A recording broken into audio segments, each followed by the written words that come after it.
il va inclure tous les Guinéens dans la transition actuelle et conduire à la réécriture d'une constitution vraiment... D'ailleurs, il l'a soutenu. Voilà, comme la constitution de 2010. Puisque je rappelle, la constitution de 2010, au moment de la transition, comme il n'y avait pas un président élu, c'était l'une des meilleures constitutions que la Guinée a eues. Puisque tous les articles étaient modifiables, sauf deux, sur la laïcité de la République et sur le nombre de mandats du chef de l'État, qui est élu en 5 ans, renouvelable qu'une seule fois. Donc c'est ce qui a poussé, vraiment, c'est ce qui nous a amené tous ces problèmes, c'est que le professeur Alpha Condé a déçu, franchement. Alors, on a vu le peuple guinéen, ici au Sénégal, quand même, crier soulagement par rapport justement à l'ouverture des frontières annoncées. Alors, quel impact ça peut avoir pour les Guinéens établis au Sénégal? Il y a l'impact économique, il y a l'impact social, puisque imaginez, les Guinéens et les Sénégalais, c'est une seule famille. Par exemple, ici, à Labé, tout est goudronné, sauf 25 km. Tu peux prendre ta voiture à 7 h du matin, à 15 h, tu es à Koundar, à la frontière guinéo-sénégalaise. Donc, si cette frontière est fermée, ça a un impact très négatif sur l'économie. Et sur la libre circulation des personnes et des biens. C'est pour cela la CEDEAO, pour moi, et l'Union africaine, ils ont failli à leur mission. On peut le dire, Serigne Saliou? La CEDEAO et l'Union africaine, vous savez, ce sont des instances quand même où les règles qui sont édictées, surtout dans les protocoles de bonne gouvernance et de la démocratie, ne sont jamais respectées. Parce que quand on dit qu'il ne faut jamais accéder au pouvoir par des moyens anticonstitutionnels ou bien se maintenir au pouvoir de façon anticonstitutionnelle, je crois que là, ce ne sont simplement pas les coups d'État qui sont ciblés, mais aussi le fait de modifier des constitutions et d'y rester. Et pourtant, ça se trouve dans la charte de la bonne gouvernance et aussi de la démocratie. Et généralement, ça, ils ne le respectent pas.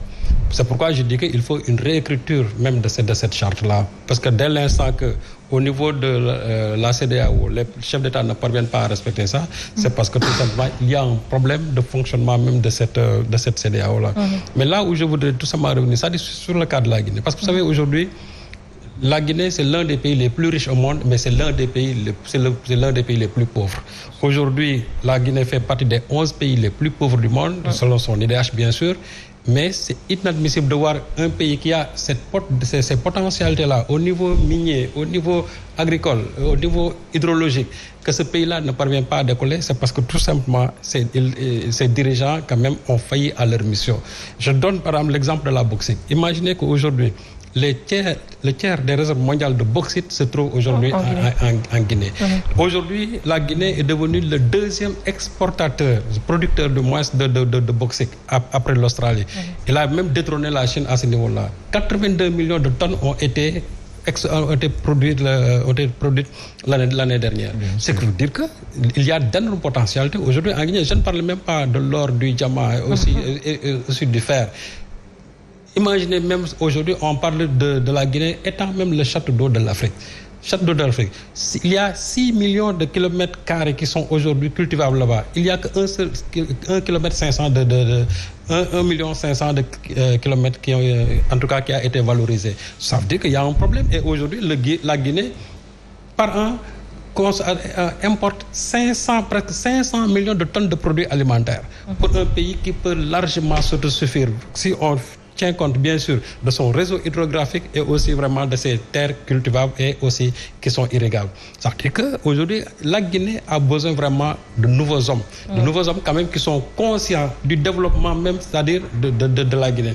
Mais on ne peut pas éternellement mettre au pouvoir des gens qui, une fois arrivés à ce pouvoir-là, si je peux me répéter, ne pensent qu'à leur deuxième ou troisième mandat. Parce que Alpha Condé, dès l'instant qu'il a été élu, la première déclaration qu'il a faite, je ne ferai pas un troisième mandat.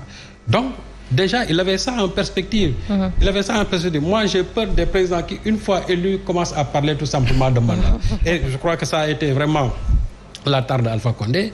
Bon, il n'a pas réussi, bien sûr, à fédérer les Guinéens autour, bien sûr, de son programme politique. Et ensuite aussi, son projet économique aussi, je crois que ça a été... Il y a eu vraiment un manque de vision parce qu'en réalité, il avait toutes les cartes en main. Parce que Alpha Condé, c'est quelqu'un qui a eu à subir vraiment, à vivre le martyre pendant qu'il était dans l'opposition. Il faut se rappeler qu'en 1998, quand on l'a mis en prison et quand on l'a jugé et qu'on l'a condamné, la communauté internationale, les associations des droits humains, c'est-à-dire tout le monde s'était réuni quand même pour exiger la libération d'Alpha Condé. Quelqu'un qui a vraiment tout cela comme atout. Une fois arrivé au pouvoir, il devait être comme il l'avait souhaité, parce qu'il avait dit qu'une fois arrivé au pouvoir, il serait le Mandela vraiment de la Guinée. Il allait réunifier l'ensemble des composantes ethniques de la Guinée. Malheureusement... Et c'était l'espoir du peuple guinéen. C'était l'espoir, mais il a déçu vraiment ces espoirs-là. Et je crois que la goutte d'eau qui a fait déborder le vase, c'est le fait tout simplement qu'il ait pensé à un troisième mandat. Alors que Khalifa Sall, qui était le président du Conseil constitutionnel, le jour où il a dit qu'il faut éviter ces vautours-là qui peuvent vous influencer sur un troisième mandat, on a monté, en tout cas fait une combinaison au niveau du Conseil constitutionnel et on a expulsé quasiment Khalifa Sall, bon, que Dieu ait pitié de son âme puisqu'il est décédé. Et pourtant, il avait vu juste ce qu'il disait, effectivement, c'est ce qui est arrivé aujourd'hui. Malheureusement, ils ont des œillères. Une fois arrivés au pouvoir, ils ne veulent absolument rien voir. Et ce que je disais tout à l'heure à propos de ce troisième mandat-là, ce qui risque d'arriver au Sénégal, c'est la même chose. Ce qui risque d'arriver aussi au Bénin, c'est la même chose.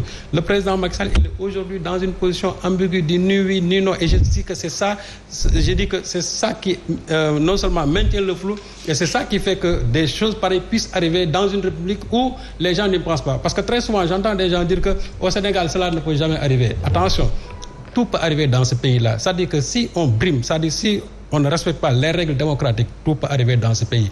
Aujourd'hui, Patrice Talon, qui avait dès l'accession au pouvoir, il avait tout simplement dit qu'il allait faire un seul mandat.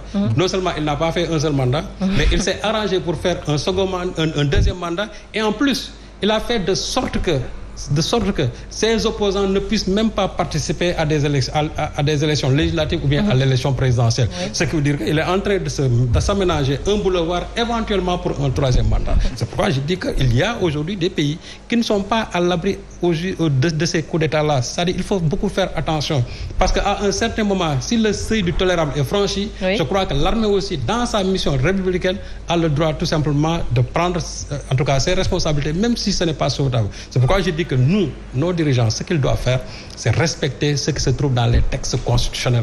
Et quand on ne respecte pas ce qui se trouve dans les textes constitutionnels, c'est ça qui ouvre tout simplement les boulevards à des militaires aussi, qui peut être souvent inconscients ou conscients de ce qu'ils sont en train de faire, à prendre le pouvoir et à vouloir restaurer tout simplement la légalité constitutionnelle. Alors, on a vu ce qui s'est passé en Guinée, un peu partout dans la sous-région. Alors, est-ce qu'on peut se baser sur ça pour dire que cette page troisième mandat peut-être va être tournée ici en Afrique ? Je l'espère bien, parce que aujourd'hui, il y a une telle maturité. J'ai réécouté encore une interview du président Diouf qui disait que si c'était à refaire, je ne modifierais pas la Constitution et que naturellement, 2 mandats suffisent en Afrique. Ça, c'est la parole de la sagesse. Mais je crois qu'aujourd'hui, pour ce qui est de notre pays, je pense que le Sénégal a toujours quand même su régénérer dans son système démocratique avec une armée républicaine quand même, et je crois que nous avons des institutions assez solides, et je crois que le jeu démocratique, les mécanismes de fonctionnement démocratique, peut-être, je l'espère, l'emporteront toujours sur les passions qui puissent aboutir à de telles dérives comme dans d'autres pays. Il ne faut pas le souhaiter, et je crois que j'entends aussi certains discours, y compris d'hommes politiques, faire des comparaisons, en tout cas insinuant des situations similaires. Il ne faut pas le souhaiter pour le pays. Et je crois que le Sénégal peut être plus grand que ça.